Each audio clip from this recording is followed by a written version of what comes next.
이게 여러분 청년들이 자꾸 실수하는 게 있어요. 이게 마중물 같은 거예요, 모든 게. 내가 젊은 나이에는 젊어서 어떤 경험을 쌓고 이렇게 인생을 전체를 죽이지 않는 것도 되게 좋은 일인데 자본이 모이거나 아니면은 마중물처럼 뭐가 올 때까지는 좀 노력해야 돼요. 좀 유보하고 노는 게 맞아요. 그리고 그렇게 하라는 이유는 뭐냐면 젊은 친구들은 특히 내가 이 세상에서 나 스스로 존재해서 살아남을 수 있는 걸 증명해야 돼요. 이거 굉장히 중요한 일이에요. 좋아하는 걸 할까요? 잘하는 일을 할까요? 맨날 이렇게 물어본단 말이에요. 상관없어. 돈 버는 일을 해야 돼. 내 스스로가 존재해내줘야 돼요, 이 세상에서. 그러고 난 다음에 자기 좋아하는 거 하면 돼.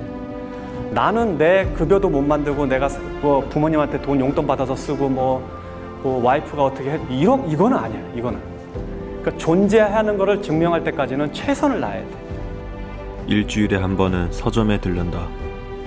갈 때마다 느끼는 것이지만 경제, 돈 관련된 책들은 언제나 가장 핫하다. 특히나 요즘 몇 년 더더욱 그런 것 같다. 내가 진짜 자본주의 사회에 살고 있음이 강력하게 느껴진다. 그리고 역설적으로 사람들이 얼마나 돈 걱정에서 자유로워지고 싶어 하는지 알 수 있다. 여기 수많은 책들 중 이 한 권의 책을 소개하려고 한다. 7번의 사업 실패 끝에 만 40세에 마지막으로 도전한 도시락 사업이 지금은 세계에서 가장 큰 도시락 기업 스노우폭스가 되었으며 이미 5천억이 넘는 자산을 소유한 그는 우리들에게 돈에 관한 핵심 조언을 아낌없이 전해주고 있다. 아직 늦지 않았다. 반드시 우리도 각자가 생각하는 부자가 될 수 있다. 보통 돈을 많이 벌면 부자가 되는 줄 알죠? 그게 일반적으로 사람들이 생각하는 방법이에요. 근데 실제로는 제 주변에 부자 거지들도 엄청 많아요. 몇 가지 돈에 대한 오해하고 있는 다른 능력들이 있어요. 첫 번째는 돈을 버는 능력, 돈을 모으는 능력, 돈을 쓰는 능력, 돈을 불리는 능력, 유지하는 능력. 이것은 다 각기 다른 능력이에요. 이게 각기 다 다른 능력이라는 걸 이해해야 돼요. 그래서 돈만 많이 벌면 부자가 되는구나 라고 생각하는 사람들은 그 돈을 유지할 수 없게 돼요. 불릴 수도 없게 돼요. 돈을 많이 벌면 행복할까요? 돈을 많이 번다고 실제로 반드시 행복하지는 않아요. 그거는 사실이에요. 그런데 여러분들 안에 지금 수많은 걱정들이 있을 거예요, 현재. 가족관계부터 시작해서 뭐 실제 재정 문제, 미래에 대한 자기가 생각하는 이상과 다른 여러 가지 고민들이 있을 거란 말이에요. 이 고민들을 돈이 얼마 있으면 해결될 수 있을까 하고 다시 되돌아보면 상당히 많은 부분들이 돈이 이거를 해결하고 있다는 걸 알 수 있어요. 돈은 중력과 같아요. 중력은 무게가 무거우면 무거울수록 주변에 다른 거를 끌어들이는 힘이에요. 그래서 돈도 똑같아요.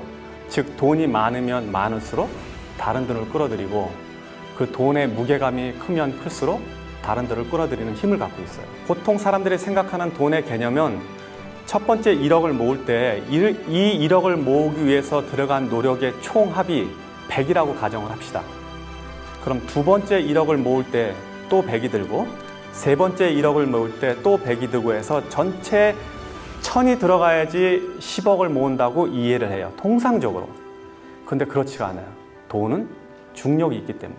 이거를 숫자로 계산하면 제 느낌은 어떠냐면 1, 2, 3, 4, 5, 6, 7, 8, 9, 10 이렇게 돈이 늘어나는 게 아니라 1, 2, 4, 8 순식간에 10 이렇게 되는 거예요. 그러니까 그렇게 돈이 늘어나는 거예요. 돈과 중력은 동일한 형태를 유지하고 있다. 이게 돈의 속성 중에 하나예요. 이해를 해야 돼요. 100억, 1000억 이런 소리 하잖아요. 그럼 그게 굉장히 큰 돈 같지만 실제로 한 7번, 8번 대곱하기 하면 거기까지 가는 거예요. 그리고 사업도 실제로 그렇게 커져요. 제가 매장 하나를 가지고 매장 300개 열 때까지는 몇 년이 걸렸는데 그 다음 300개는 언제 했는지도 몰라. 원래 순서가 그렇게 돼요. 그 자체가 힘을 갖고 있기 때문에. 자, 그래서 돈은 중력과 같다라고 이해를 하셔야 돼요. 두 번째, 돈은 인격체예요. 인격체로 돈을 이해하면 돈은 어떤 형태로 보이냐? 여러분들이 돈을 보는 시각이 완전히 바뀔 거예요. 돈은 감정을 가졌어요. 돈은 생각을 해요.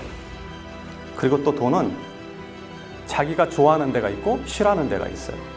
그리고 돈은 헤어지는 것을 싫어하고 함께 모여있는 걸 좋아해요.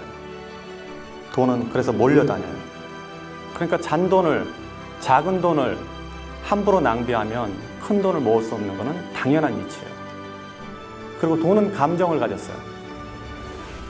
그래서 여러분들이 돈을 벌었는데 이 돈을 아무 데다 함부로 쓰잖아요. 뭐 술집에 가서 탕진을 한다든지 도박을 한다든지 아니면 이유 없이 사치를 한다든지, 그러면 돈을 감정을 가졌기 때문에 나를 이렇게 대하는구나 이 사람은, 그렇게 생각하고 돈은 여러분들을 떠날 거예요. 왜냐하면 돈은 자기를 갖다가 하찮게 대하는 사람들을 옆에 두지 않기 때문에 그래요. 또 돈은 생각을 가졌습니다.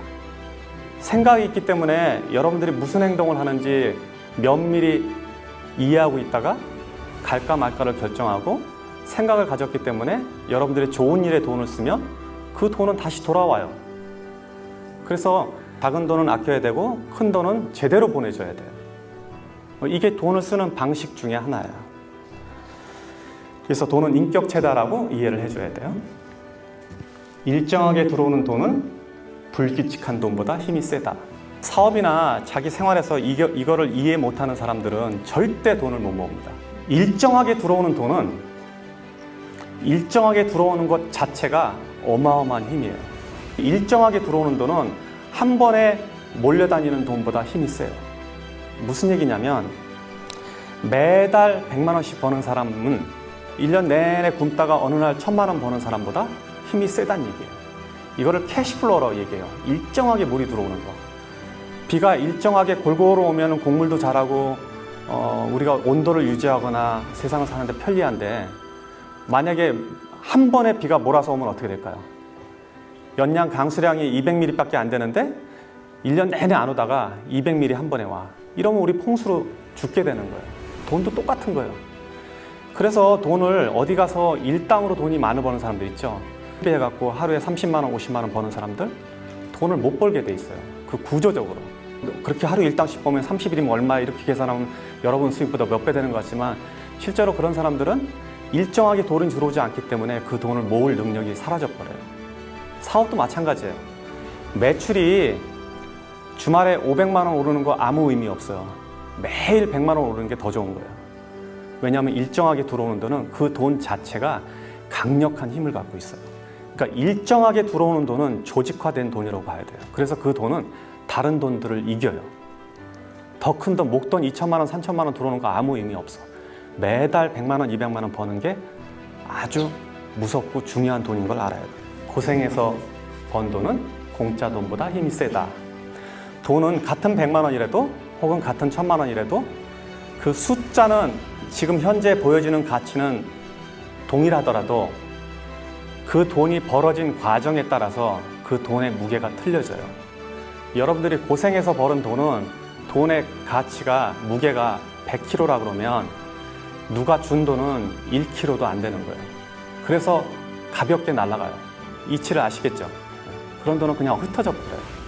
복권에 당첨됐다든지, 갑자기 사업을 해서 돈을 벌었다든지, 혹은 누가 줬다든지, 유산으로 받았다든지, 땅값이 갑자기 올라서 떼부자가 됐다든지, 이런 사람들의 돈은 같은 1억이라도 내가 벌어서 꾸준히 모아서 적금 들어서 벌은 돈이라고는 전혀 다른 가치를 갖고 있는 거예요. 사실 성공이라는 거는, 한 사람의 성공은 그 이면에 굉장히 많은 사람의 슬픔과 고생을 바닥에 두고 있어요. 돈은 몰려다니기 때문에. 그래서 성공한 사람들이 하는 실수가 뭐냐면, 지금 이런 거를 잘 지키지 않는 게 보통 성공한 사람들이 흔히 하는 실수예요. 성공이 근본적으로 많은 슬픔과 불행을 깔고 있다는 얘기는 뭐냐면, 그 깔은 자체가 마치 가시처럼 이렇게 앉아 있거든요. 그래서 그 가시를 다독이지 않으면 결국 가시는 내 몸을 찔러서 돈을 많이 벌어도 다시 돈을 흩어지게 만드는 힘을 갖는다고요. 이 원리를 이해하지 못하는 많은 창업가들, 사업가들 혹은 젊은 친구들이 사업에 나가서 많은 돈을 벌었을 때 불과 몇 년 만에 혹은 순식간에 다시 바닥으로 내려앉는 것은 당연한 이치예요. 나는 경험에 돈을 쓰는 건 괜찮다고 봐요. 여기서 경험 그러면 이 경험을 어떻게 해석하느냐 틀려요. 그러니까 본인이 경험이라고 우기는 게 진짜 경험인지를 한번 점검해야 돼요. 내가 말하는 경험은 뭐냐면 이 경험이 나를 더 고양시킬 수 있는가 이거. 책값 이런 거 쓰는 거 괜찮아요. 자, 소비 수준이라는 거는 이게 내가 필요한 건가 아니면 그냥 필요한 것이 아니고 그냥 욕구인가를 구분해야 돼요. 특히 자산이 모아지기 전까지는. 여러분들이 언제 일을 그만둘 수 있는지 알아요? 여러분의 월급이 만약에 200만 원이라면 한 달에 200만 원 정도 돈이 나오는 어떤 구조까지 갈 때는 돈을 모아야 돼.